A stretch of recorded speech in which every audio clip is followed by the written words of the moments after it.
Okay, today I'm going to get into the third and final book of what I call the expansion trinity. This one is Monsters of the Multiverse.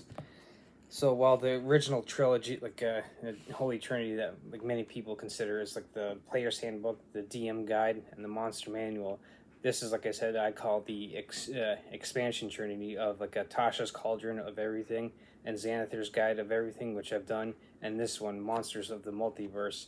This one gets into further options that you can do for not just character classes, but you can do character races now. So what it does is opens up the first chapter is all about fantastical races. So what it does is it opens up a bunch of different character races that aren't in the player's handbook.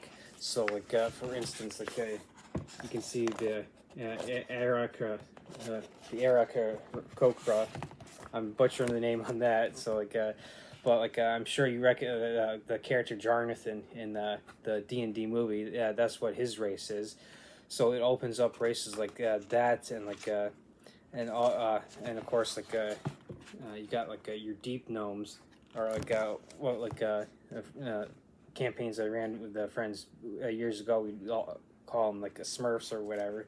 So this does is this first chapter is opens up these different in a sense fantastical races that are in the monster manual and in the bestiary in this. So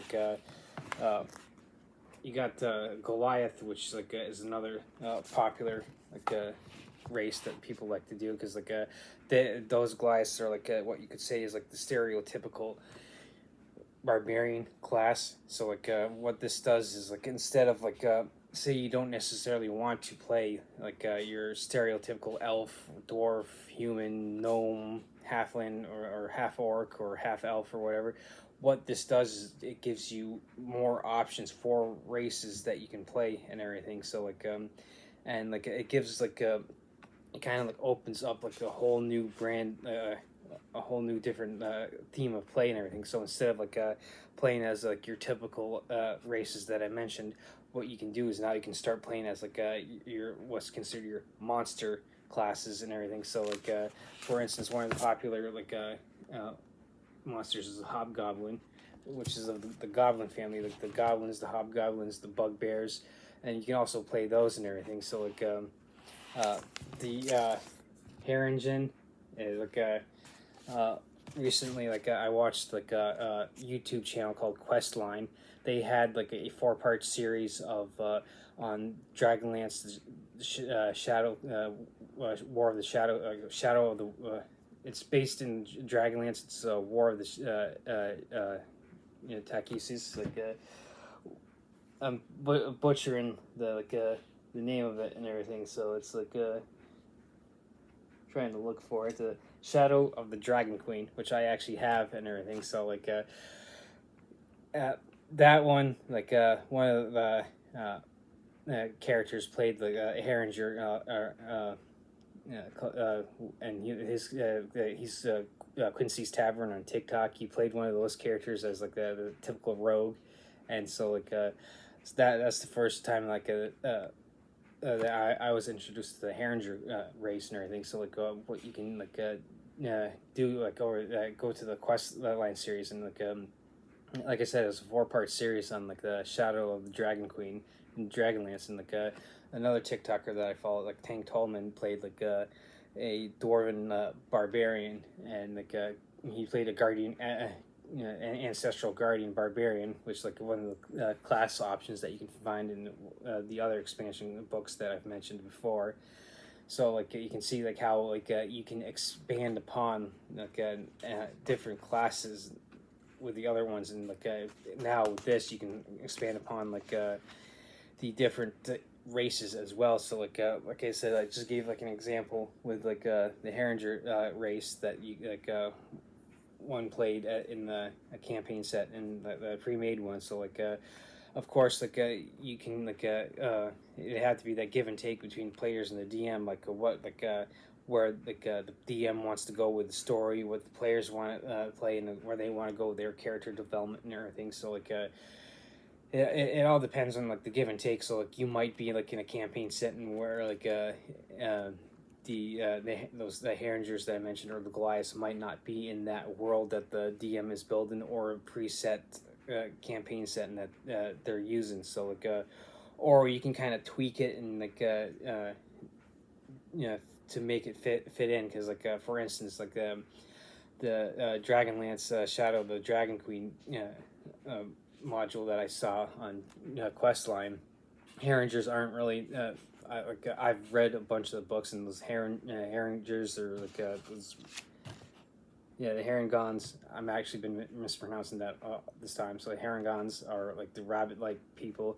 They aren't actually in Dragonlance setting, but like it's like one of those things where you can stretch and kind of tweak it and say like, oh well, technically they live in this part of Kryn or whatever to like fit the player, what the player wants to do for their character. So like that's the whole first chapter and everything. So like it gives you like a number of like different races to play and everything. So like what the second chapter is actually the beastery. So like it opens up even more monsters for like players to go up against, and so like instead of like your typical orcs and goblins and kobolds and stuff that like that they can go up to. So like one of the things that like I like is like one of the first monsters is like the Abishai. Like they're sort of like the like in essence like you can consider them similar to Draconians in the Kryn setting. Like the Abishai are like mortals who won the favor of like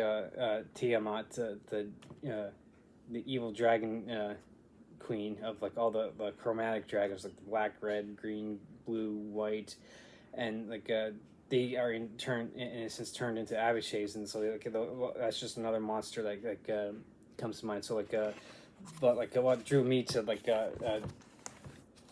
this picture is like it kind of reminds me of like I don't know if anyone's seen like the first Hellboy movie with Ron Perlman.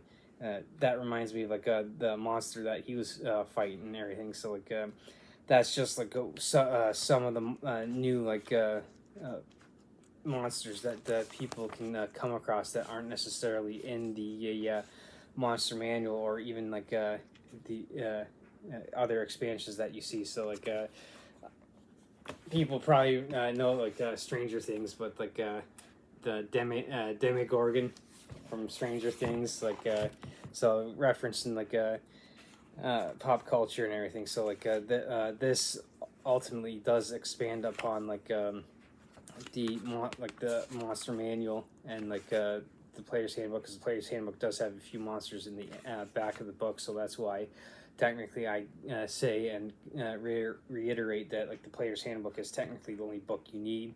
I mean, you could get away with a starter set and everything, but like books like these definitely expands upon like your campaign. It gives you a whole lot more options and everything. So like I'm sure like everyone can remember the Drow from like R.A. Salvatore's books with his famous character Drist, who was the renegade Drow. And of course like things have changed since like the books that were written, because those are like written way back in second edition. So like the way the whole like social views and everything change and everything. So our fantasy stuff that kind of changes to kind of reflect on like what we want to play like on like current issues, and so like to like open it up to like people who of whoever, whatever, where like any walks of life and everything. So like now like I'm not necessarily big on like social issues on this channel, because I'm like focusing on like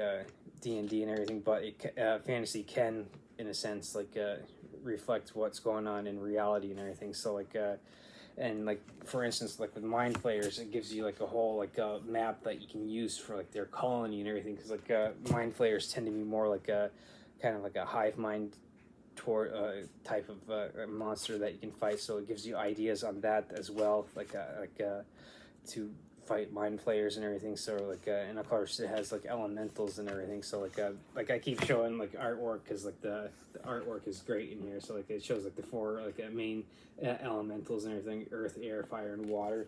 So like I reiterate, this opens up like so much more for like when it comes to like not only fighting monsters, but you can also start playing monsters. So like for instance, you can start like the hobgoblins. You could play like maybe like a mercenary group of hobgoblins, because hobgoblins tend to be more like geared towards like your martial classes, like your fighters, your paladins, the barbarians, and so like you could kind of flip the script and like instead of running like a normal campaign where you have like a elves, dwarves, humans, and halflings and gnomes and stuff. What you can do is you can start like I said, flip the script, and you can have like a hobgoblins, the Goliath I showed. You could have someone like play an orc, a bugbear, and so like in a sense like they're classically known as the evil races and everything. So like you could, in a sense, like I said, with the hobgoblins, you could run like a group of mercenaries, or you could play like a bunch of orcs and goblins that are like maybe trying to defend their homeland, and like flip the script, like the humans are invading upon their homeland, and now these orcs and goblins have to defend themselves, and so like you can kind of run a campaign that's kind of like the exact opposite of what's like traditionally been like different campaigns with using this and everything. So like. Like I said, this is the third and final book of what I consider like the expansion trinity, and so like your pretty much like your trinity of like your core rule or your core rule books of the player's handbook, your DM guide, and your monster manual, and that like I've said before, it gives you pretty much like a solid foundation to like run years, if not decades, worth of adventures. These three books, like the Monsters of the Multiverse here, plus Tasha's Cauldron of Everything and Xanathar's Guide to Everything, gives you like in a sense like that what I said, the expansion trinity, which like opens up so much more. So like this one, like I reiterate, gives you more monsters to fight, and not only that, but gives you like monsters to actually play as a PC and everything. So like and it could if you have like a good DM who knows what he's doing, he or she is know what they're doing, they can sit there and like use like these new races and stuff and kind of tweak it and like build upon even more and everything. So like this book is like a good 200 almost 300 pages long, and it's sitting at like 288 pages of like monster class, like races that you can play, plus new monsters that you can fight as well, and plus like in the last few pages it gives like in a sense like a different in a sense like stat blocks or whatever, like different ones where you can like roll for like encounters for like different creatures that you can fight and everything. So like this in a sense is, like I said before, like the third and final of like what I call the expansion trinity. And so like this would be like well, I'll reiterate that like you don't necessarily need like any of these expansion books or whatever. It's just like you don't necessarily need the DM guide or like the monster manual. You just need the player's handbook to play and everything. Well, I'll consider like these three plus the three core rule books are like are recommended, not like required. So that way you have like a whole set of a slew of like hundreds of, if not thousands of different options that you can do to play and give your characters plenty of options. So like if like you're new to like RPGs, and I would say start with like a starter set, like and go back to the video that I've done on that, or you can pick up the handbook and kind of like go work through that and everything. So like but as you go and as you start to play, you gain more experience. Or if you're someone like me or like any other who's been playing for years, if not decades, then like stuff like this is like you'll be able to pick up relatively quickly, because like well, it's like, all right, okay, I have familiarity with like these systems, so like I just need maybe flip through the core rule books, and like now I pick up these expansion rule books where I can like go delve into that a little more, because maybe I need to brush up on like this new edition or something. So like these expansion ones would be not only great for seasoned players to like open up new options as well. It would be great for new players to like, okay, well, I just played like an Elven Fighter this last campaign, and I don't necessarily want to play any of like the other core races that are there. This is where this comes in handy, is that you can now open up more races and everything. So like I said, just give you more options for your campaigns and everything. So like yeah, with getting this done, with this third and final like I said, the expansion core rule books, the expansion trinity. These next few weeks, what I'll probably be doing is getting into like I do plan on getting into like a adventure of the Curse of Strahd, because like I have gone through that as a player, so like I'll probably be getting through that next week, and then from there I'll probably start delving into like some of the other role playing games that are out there. So like in the next upcoming few weeks, it'll probably be like a slight shift after I do like one, maybe two more videos on D&D content, and then I'll probably start getting into like the other content. So people who don't necessarily want to play D&D, they want to play something else, like a sci-fi type game. I'll be getting into that shortly. So like next week will probably be like another D&D video. So I'll go from there after that.